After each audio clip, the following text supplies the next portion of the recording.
Welcome to the Salmon Runs YouTube. Enjoy the video. You start by powering the device off and removing the SIM tray so nothing shifts. This prevents shorts.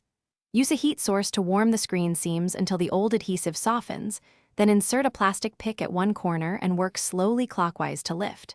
Once a gap forms, switch to a thicker pick and keep steady pressure. This avoids cracking glass. Make sure to collect screws in order and keep the internals covered with a cloth.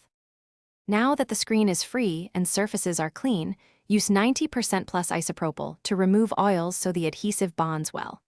Apply a thin, even bead of Loca or UV glue around the frame. Avoid excess near connectors and speakers because it can seep in.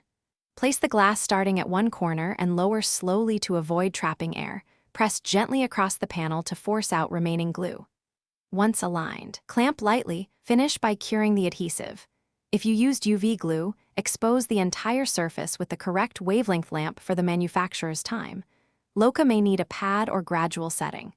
Once cured, reinstall screws in the original order, return the SIM tray, and power on to test touch response and display uniformity.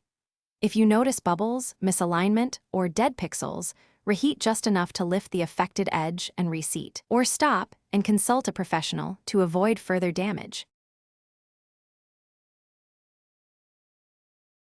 Thanks for watching. Consider subscribing if we helped you.